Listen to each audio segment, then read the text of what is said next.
you are. Probably don't care that much about the numbers. Your personal performance was how you kind of put it into context what happened tonight, you and then the outcome.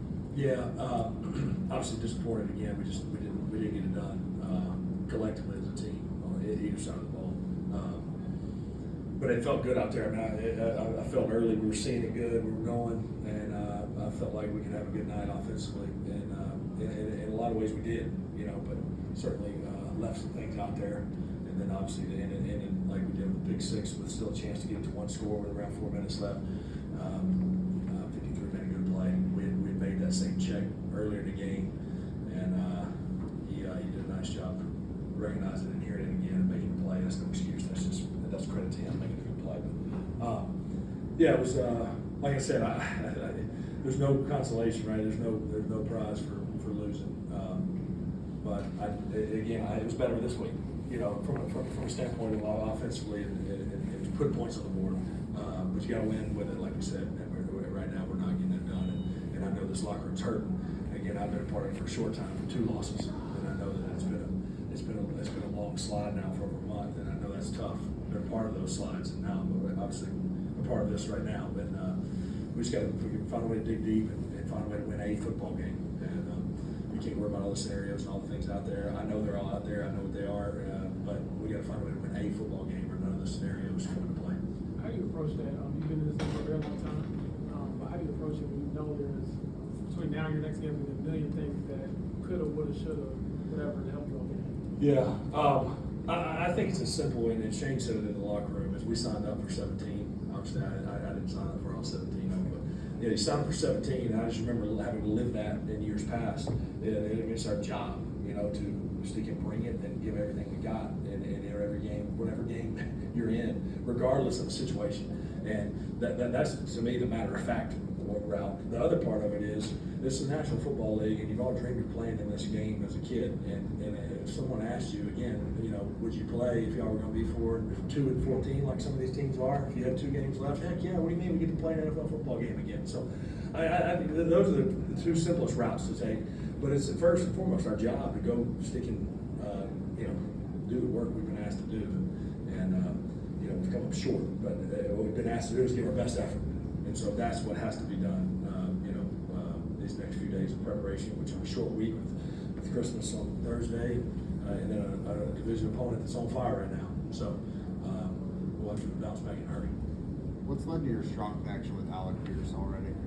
Yeah, no, it was good. It was good to get him going. Last week, I thought he had one. I think it was the one target. Honestly, I had a chance. I should have thrown him a post last week, but I had to hit one target, one catch in that last drive before the field goal. And this week we got him going early. It wasn't necessarily. I'm not saying the week he came in saying we have to get Alec going early, but you knew as the week was going that he was going to have some opportunities. And it really, after seeing both those replays on the jumbotron, there were better catches than there were throws. He did a heck of a job in being contested, and arms in there, and squeezing it and coming down with it. But he had a heck of a day. Yeah, the game plan is different coming in this week, but the numbers are very different yardage-wise. What did you feel like you guys were able to do better, or what looks did you feel like you guys were able to exploit to really get that passing game going? Yeah, well, I think there's lots of factors, right? You're going to Seattle. I've been here for 4 days. That defense on the road, silent count, all that going on. It's kind of like, all right, let's play D and play the ball possession game. This week we're at home. Now we're 12 days in, and a defense we're very familiar with from both of us.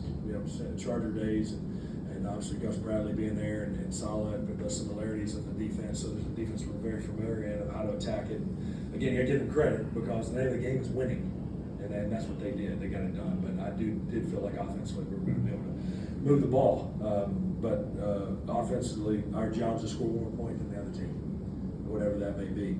Last week it was 18 or whatever it was, and we didn't get it done. This week it was, would have been 41 had it not thrown the Big Six, and we didn't get it done. So each side of the ball, to me, looks at it that way.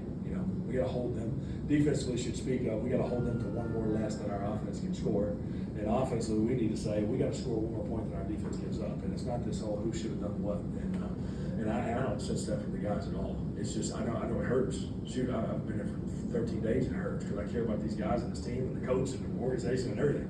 These guys have been through this since May, June. The time put in makes it feel it hurts.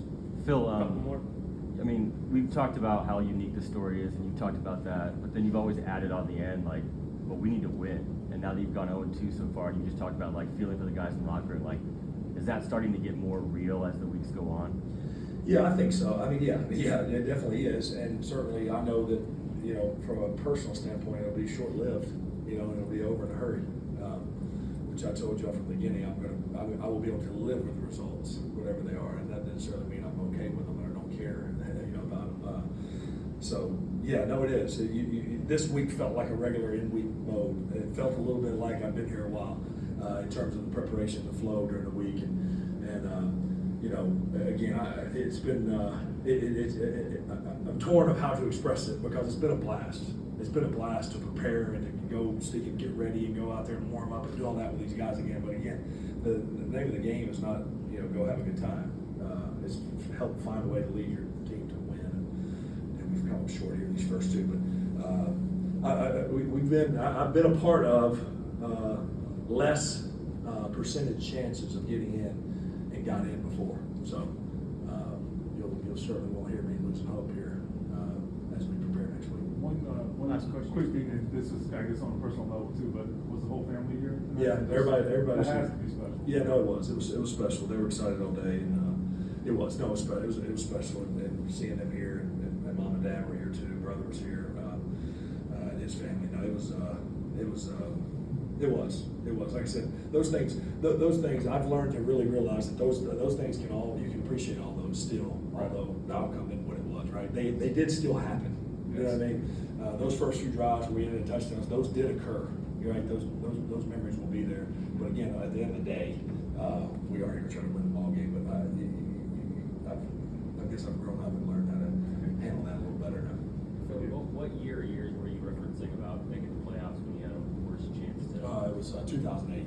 2008, we were 4-8, and that percentage chance at that point was really low. And the Broncos were 8-4, and we rattled off 4 in a row, and they lost 4 in a row, and we beat them in week 17 to get in, and then beat the Colts at our place. We hosted the Colts that year.